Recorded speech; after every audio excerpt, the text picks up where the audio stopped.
The Mysteries of Dr. NNAMDI AZIKIWE of Africa. The Man, the Mind, the Myth. Introduction. The man behind the name. In the history of modern Africa, few names echo with as much reverence, symbolism, and unanswered questions as that of Dr. NNAMDI AZIKIWE. He was called Zik of Africa, a nationalist, a journalist, a philosopher, and a statesman. Nigeria's first president and one of Africa's most formidable intellectual figures of the 20th century. Yet, despite decades of scholarship, speeches, and historical records, AZIKIWE remains deeply enigmatic. Who was he really? Was he simply a politician shaped by his era, or a visionary born ahead of his nation? Did Nigeria fail Zik, or did Zik overestimate Nigeria? This documentary does not merely recount history. It interrogates it. It explores the hidden layers, the contradictions, the silences, and the philosophical depth of a man whose ideas still haunt African political consciousness. This is The Mysteries of Dr. NNAMDI AZIKIWE, a child of many worlds. NNAMDI AZIKIWE was born on November 16, 1904, in Zungeru, in present-day Niger State. An Igbo child born in the north of Nigeria, raised across cultures, languages, and identities. From childhood, AZIKIWE existed beyond a single ethnic or geographic boundary.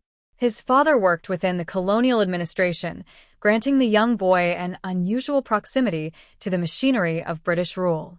Here lies the first mystery. How did a child raised within the colonial system become one of its most articulate intellectual adversaries? Perhaps the answer lies in understanding. AZIKIWE did not resist what he did not comprehend. He observed the system from within, studied its logic, absorbed its language, and later confronted it with precision. America and the Making of a Mind. AZIKIWE's journey to the United States marked a decisive turning point. At a time when international travel was unimaginable for most Africans, he crossed oceans in pursuit of education. He studied at Howard University, Lincoln University, and later at the University of Pennsylvania. But America offered him more than academic credentials. It exposed him to racial segregation, to Black resistance movements, to Pan-African ideology, and to the writings of thinkers such as W.E.B. Du Bois and Marcus Garvey. These encounters reshaped his worldview. This raises another mystery. Was AZIKIWE merely educated in America, or was he ideologically armed there? When he returned to Africa, he came not as a neutral intellectual, but as a man convinced that liberation was first a mental project before it could ever be political. The pen as a weapon. AZIKIWE understood something fundamental. Before political power could be captured, public consciousness had to be awakened. Journalism became his battlefield. In 1937, he founded the West African Pilot. It was not simply a newspaper. It was an instrument of agitation, enlightenment, and mobilization. Its language was unapologetic. Its tone was defiant. Its purpose was clear. The paper did not just report events. It shaped attitudes and redefined self-worth among colonized Africans. Here emerges another mystery. Was Zik a journalist who transitioned into politics, or was journalism a strategic veil for a deeper revolutionary ambition? Through print, he reached markets, homes, and villages. He influenced minds long before he ever influenced policy. Zikism, an unfinished ideology. From AZIKIWE's writings emerged an intellectual framework known as Zikism. This ideology emphasized the liberation of the African mind, the regeneration of society, economic self-determination, political resurgence, and the pursuit of moral and spiritual balance. Zikism rejected the idea that political independence alone was sufficient. AZIKIWE believed that without mental emancipation, independence merely replaced foreign masters with local ones. Here lies a critical mystery. Why was Zikism never fully institutionalized? Why did it dissolve into rhetoric rather than mature into a governing philosophy? Did Nigeria abandon Zikism, or was it too demanding for a nation seeking shortcuts to development? The man who refused to hate. Unlike many nationalist leaders of his time, AZIKIWE resisted ethnic antagonism. Though Igbo by origin, He forged alliances across Nigeria's regions. He believed deeply in the possibility of a united Nigerian state. This belief itself is puzzling. Did AZIKIWE underestimate the depth of Nigeria's ethnic fractures, or did he overestimate the ethical capacity of its political elite? While others exploited identity, Zik pursued unity in a political environment resistant to compromise. Power without control. In 1963, NNAMDI AZIKIWE became president of Nigeria. To the public, this appeared to be the culmination of his life's work. In reality, executive authority resided elsewhere. He was head of state in symbolism, but not in power. This presents perhaps the most enduring mystery of his career.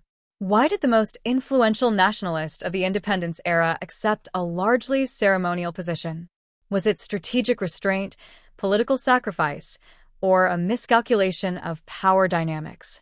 Did AZIKIWE believe moral authority could substitute for executive control? History offers no definitive verdict. Silence in the storm. As Nigeria descended into turmoil through coups, counter-coups, ethnic violence, and the approach of civil war, AZIKIWE's voice became increasingly restrained, measured, careful, at times absent. This silence has long troubled historians.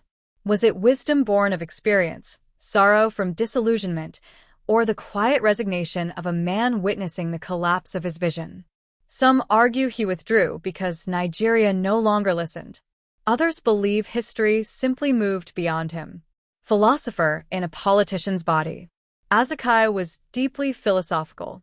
His speeches reflected an awareness of destiny, historical cycles, and moral consequence.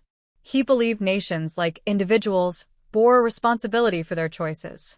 Another mystery surfaces here. Was AZIKIWE a politician constrained by politics, or a philosopher forced into governance? His faith in ideas was profound. Yet Nigeria demonstrated that power often resists moral reasoning. The man after power. After leaving office, AZIKIWE did not descend into bitterness. He wrote extensively, reflected deeply, and continued to advise. He became a living monument, observing Nigeria's struggles with corruption, instability, and identity. This raises a haunting question. Did he view Nigeria's failures as temporary deviations, or as permanent betrayals of an independence dream? The answer remains elusive. Legacy or warning? Today, AZIKIWE's image appears on currency. Institutions bear his name. His words are quoted in ceremonies. Yet his ideas are rarely implemented. This may be the final mystery. Is NNAMDI AZIKIWE remembered as a legacy, or as a warning that intellectual leadership without moral discipline falters, that political independence without mental freedom collapses, and that vision without institutional courage fades? Conclusion: the unfinished dream. Dr. NNAMDI AZIKIWE was more than a man. He was a challenge posed to Africa and a mirror held up to Nigeria. He believed freedom was not declared once, but sustained continuously. Perhaps the greatest mystery of Zik is not who he was, but who Nigeria failed to become. He showed the light. The unresolved question is why the path was not followed.